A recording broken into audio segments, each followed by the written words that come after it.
Well, it's story time. So come on and let's gather around together and let me share this story with you. First, this story was inspired by a book that my daughter gave me, a book that was called The Hidden Life of Trees. And it's written by Peter Wollenden, who is lives in Germany, and he's what the Germans call a Forstmeister. He's the guy that takes care of the forest, and he studies trees and loves the forest.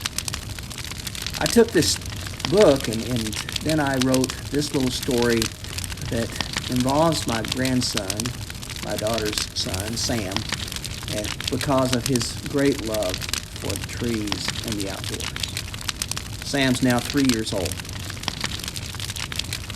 Once there was a young boy, just a toddler, some might say.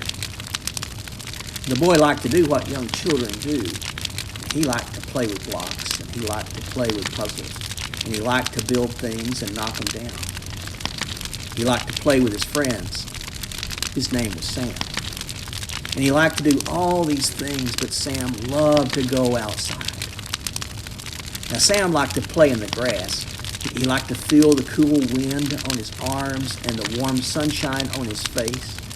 Sam liked to splash in the puddles, but Sam loved the trees. Sam would play in the leaves that had fallen on the ground. He always looked for the biggest leaf. He liked it when his mom would hold him high in the sky and he could touch the leaves on the limbs of the trees.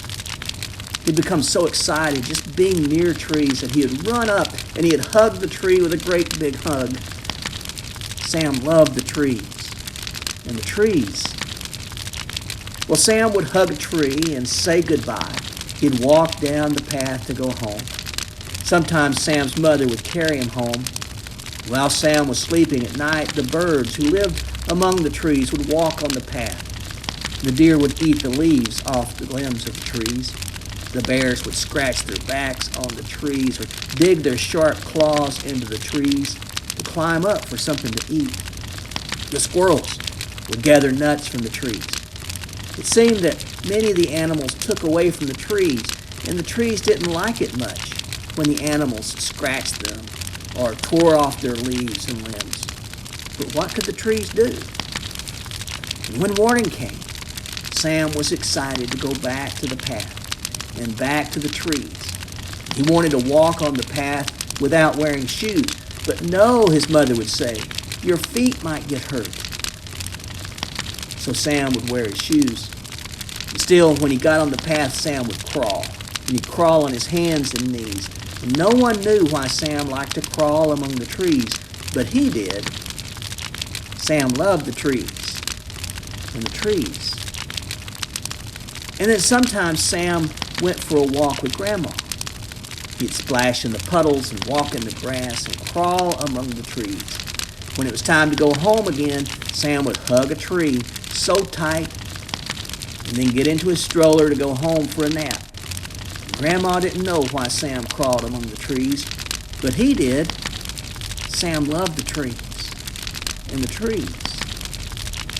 But while Sam was napping, the birds came out and snipped off small branches and twigs from the trees to make their nests. Some of the birds would peck holes high up on the side of the trees. Rabbits would chew the bark on the tree trunks.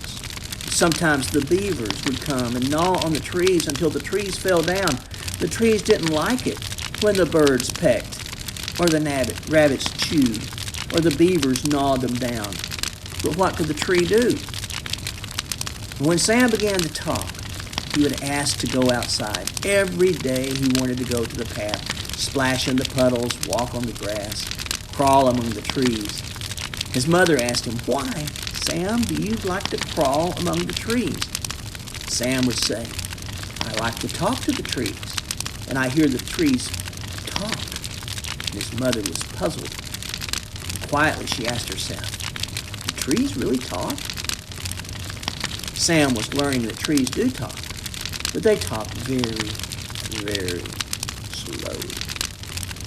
Their roots intermingle under the ground, and they introduce themselves to one another.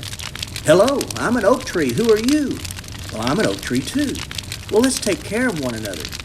So the oak trees join with other oak trees, and they share their needs with one another. The other trees do the same thing. Maples and birch, pecan, walnut, pine, spruce, and all the other trees of the forest. And when one tree is sick, the other trees care for it and try to make it better. And when the tree dies, the other trees feel the loss. Sam would crawl among the trees and hear them talk. He heard them through his hands and knees because Sam loved the trees and the trees. Sam would go home, and while he slept, others would come out among the trees. Sometimes people would tear off branches. Sometimes people would take sharp knives and carve things in the tree trunks. Birds would peck holes in the trees. Squirrels would take nuts from the trees. Rabbits would chew the bark at the trees. Beavers would gnaw at the trunk of the trees. The trees didn't like those things. But what could the trees do? As Sam grew older, each day he would go to the path. He'd run through the puddles. He'd skip through the grass. He'd crawl among the trees and listen to them talking. He would raise his arms high like branches and wave at the trees. His mother asked, "Why do you wave at the trees with your arms?" He answered, "The trees talk this way too. They send scents and things through the air when they need to talk more quickly," Sam explained. That when animals would chew on the trees, they'd make themselves taste bad and the animals would stop. Then they would tell the other trees that their animals were around, and those trees began to make themselves taste bad too.